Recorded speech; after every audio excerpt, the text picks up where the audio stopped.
Don't answer the phone. Don't open the door.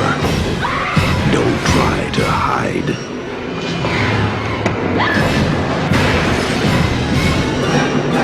Everybody's a suspect!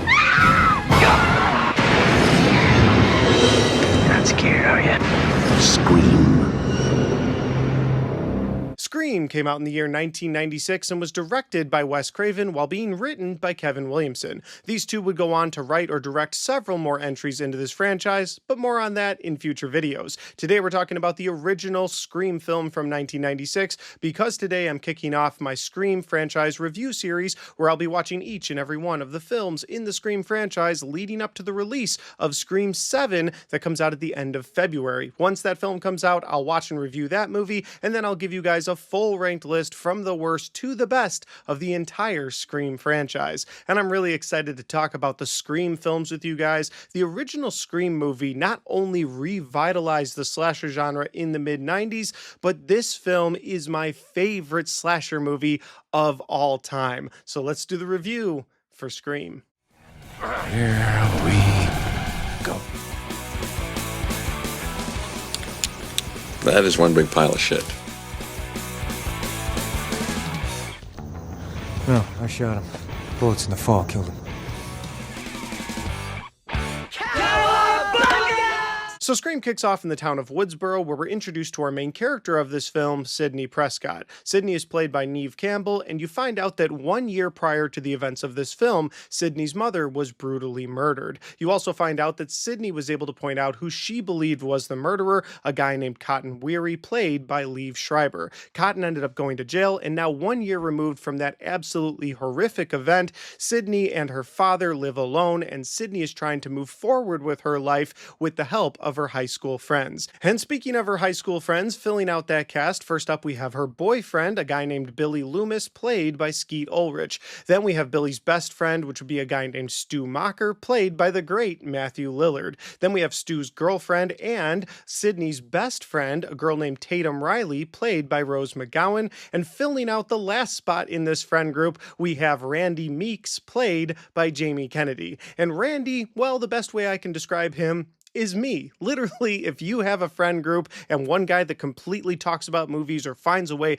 to make everything about a movie reference, well, that would be Randy in this movie. So yeah, if I was in the Scream franchise, I'd likely be Randy. And we have two more characters to get acquainted with before moving on to the rest of the synopsis. The first character is Deputy Dewey, played by David Arquette. He's on the police force there in Woodsboro. And the other character is Gail Weathers, played by Courtney Cox. And Gail Weathers is a news reporter. No, she has nothing to do with the weather. She's actually back in the town of Woodsboro 1 year after the events of Sidney's mother passing for two reasons. One, she never believed that Cotton Weary was the killer in the first place. She even wrote a book about it. But the second reason is because of the way that this film starts out. And that'll lead directly into my synopsis for this film. Now, I'm not going to do a full play-by-play of the entire movie, but I am probably going to get into some spoilers for this film just because this movie's been out for 30 years, and I feel like if you're watching this review, you've already seen the movie at this point. With that said, again, warning, spoilers ahead. The movie opens up with a character named Casey, played by Drew Barrymore. And it's kind of crazy that Drew Barrymore shows up only for the opening moments of this movie,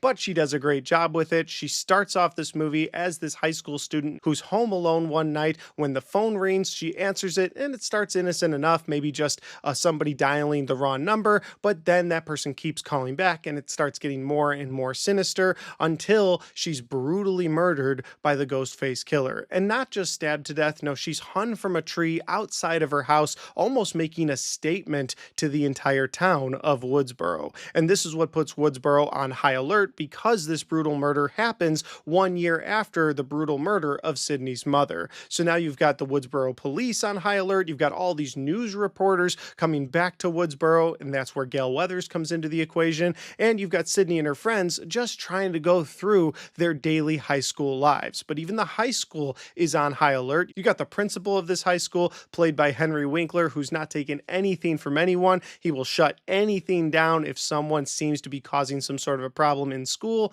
And while all of that is is going on. The characters in the movie have no idea who this Ghostface killer is, and you, the viewer, have no idea who this Ghostface killer is. So now Sydney and her friends have to navigate through this film hoping that this killer isn't somebody that they know or even somebody that they love. And that's the best synopsis that I can give you for Scream. If that sounds like a fun time and you haven't seen this movie, well, I highly recommend you check this movie out for so many different reasons. And we are going to get into my positives and my negatives for Scream here in a second. But before I do that, if this is the first time you found my channel, well, I would love for you guys to hit that subscribe button, check out all the different content that I have. Whether you like movie reviews, Blu-ray talk, or even ranked list videos, I've got a little bit of everything on my channel, and I'd love for you guys to check it out. All right, let's get into my positives and my negatives for Scream. Never, ever, ever, under any circumstances, say, I'll be right back. Because you won't be back.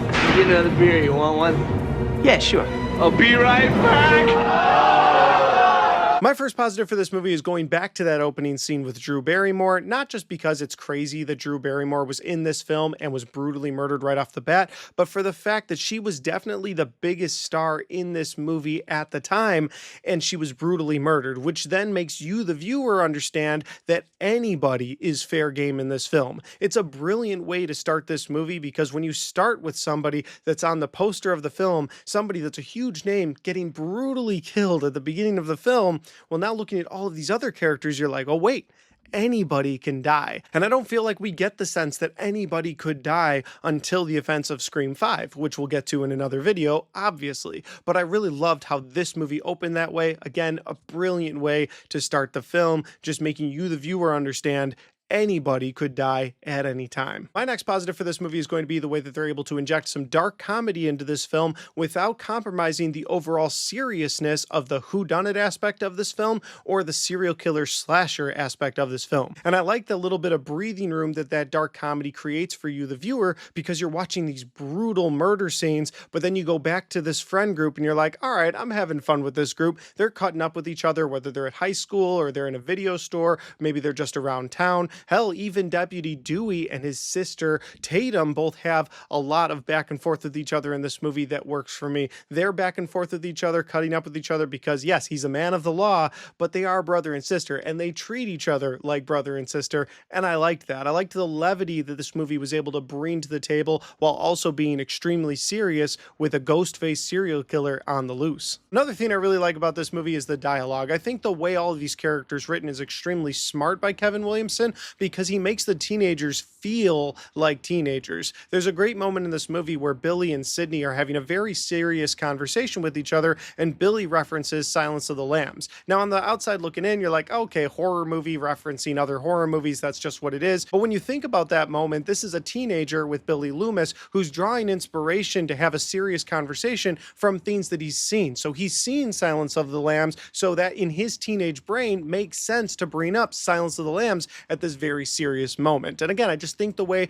that these characters are written is extremely smart because they all feel like teenagers throughout the movie. And since we're talking about characters, my next positive of this film specifically centers around one character, one of my favorites in this entire franchise, and that would be the character of Randy, played by Jamie Kennedy. And I don't just love him because he's a movie guy, because he's the guy that's quoting movies throughout the film, comparing things to other horror films. He's even the guy that's telling you the horror movie rules. Like, this movie is a meta commentary on all horror films that had come before it. This film sort of shows you the rules and then shows you how those rules can be broken. And I really love that about this film. But what I love about Randy's character is that he is the viewer. He's you and me. He's the guy in this film that you can identify with the most. You can't identify with the serial killers, or at least you shouldn't be able to. You can't really identify with Sydney, or at least you shouldn't be able to. But with Randy, he's the guy that you can really relate to. He's the guy that's watching films, comparing everything to a movie. And again, he even has the horror rules mapped out. And if you don't do these specific things, well, then you'll live to the end of that horror movie. And again, what I really like about Scream is that they're able to show those rules,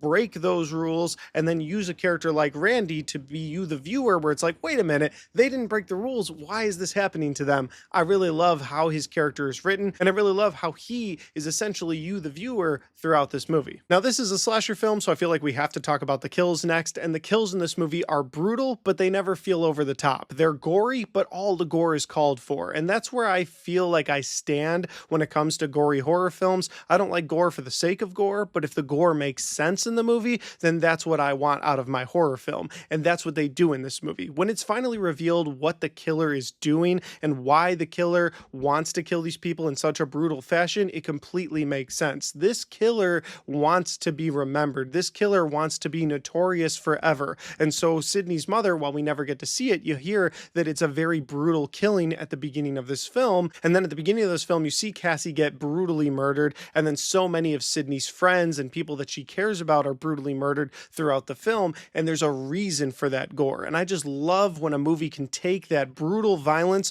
but make it make sense to you, the viewer. Now, earlier I said that not only is this a slasher flick, but it's also a whodunit flick. And that's my next positive. I love the whodunit aspect of this movie. It really sets the tone for the rest of the Scream franchise. Like, yes, you're going to have this Ghostface killer. It could be anybody, and it might be somebody that you care about. And the way that they handle the whodunit aspect of this movie, it's excellent. Now, earlier I said there's going to be some spoilery things. I feel like at this point I have to talk about who the killer is. So, spoilers once again, you've been warned, but the killer is actually killers because it's both Billy Loomis and Stu Macher. You've got these two best friends in high school who are trying to make a name for themselves. They killed Sydney's mother and they got away with it a year ago. And so now 1 year later, they're just going to kill as many people as they can. Hell, they're even going to stab each other in a brutal scene towards the end of this movie to make it look like they are also victims. And they really almost get away with it if it's not for the resiliency of Sidney Prescott. I love how at the end of this film, she goes from being this person who's being chased this entire film, either physically or mentally by the Ghostface killer,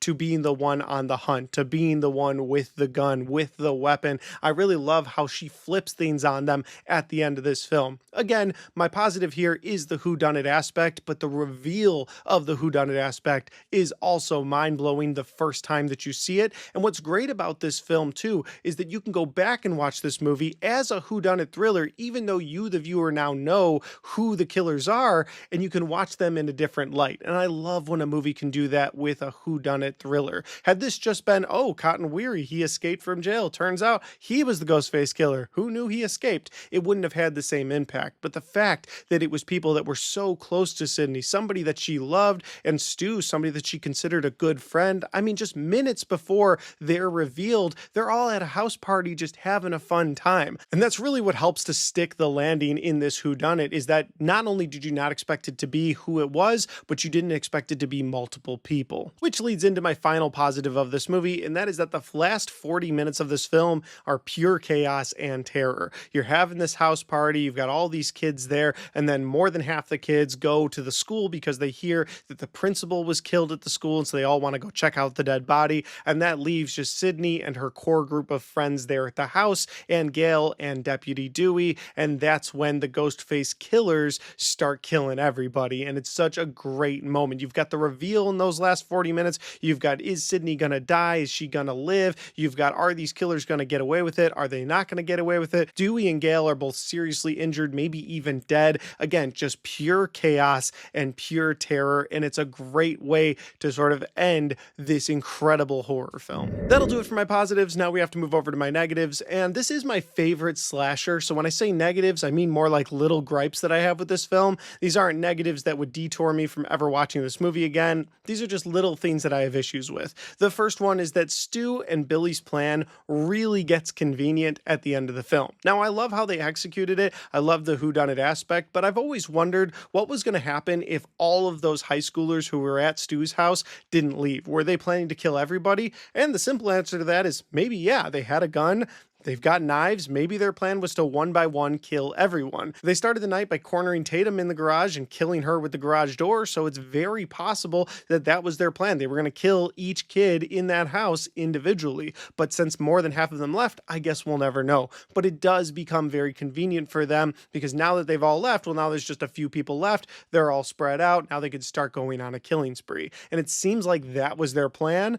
But I don't know. And it does feel a little bit convenient that it was down to just 5 or 6 people that Billy and Stu had to contend with. And my other gripe for this movie is that the film is stuck a bit in the 90s when it comes to a technological standpoint. That's not necessarily the worst negative I've ever had, but it does affect this movie because when you're watching this in 2026, one of the reasons Billy Loomis is a suspect is because once he's picked up by the police, they question as to why he has a cellular telephone in his pocket. And it's like, this movie was made in the 90s. Again, that's not the worst negative I've ever had. Of course, in horror movies now, I get kind of irritated because there's almost too much technology. It's like, wait a minute, you didn't have a cell phone on you? How'd you not call for help? Or they have to like go into an area where some character goes, oh, there's no reception over here. Well, what do I do? Like, that's what they have to do in movies these days, and that does annoy me too. So I guess this is a bit of a positive and a negative. That's why I'm just calling it a little gripe, because there's just some technological things that weren't quite there yet with society. And so when you watch them in 2026, I think you laugh for the wrong reasons. But honestly, those gripes don't take anything away from my overall feelings of this movie. Overall, this is a modern horror classic, and it's a film that revitalized the slasher genre in the mid-90s when the slasher genre heavily needed it. I did the Halloween review franchise a couple months ago in October, and I talked about a movie called Halloween H2O, and that movie was directly impacted by the success that Scream had. Yes, Jamie Lee Curtis comes back to that film, but the majority of that movie takes place in a high school with a bunch of high schoolers with Michael Myers chasing them because of the success that Scream had. And there are so many horror films that came out around that same time that were impacted by Scream. This is a movie that I watch at least once a year, typically in the spooky season, but because of Scream 7 coming out, I watched it already this year. I had such a fun time with it, and it's a movie that I would highly recommend if you've never had a chance to watch. With that said, though, guys, those are just my opinions because that's my review for Scream. Have you guys had a chance to see this film? If you have, let me know in the comment section down below. Let me know what your favorite part of this movie is, where we agree or disagree on some of my positives and negatives. And finally, guys, what I'd love to know in that comment section is what's your favorite scary movie? If you like this video, don't forget to hit that like button because it helps the video, it helps the channel, and it helps me right here. Thanks for watching, and I'll see you next time.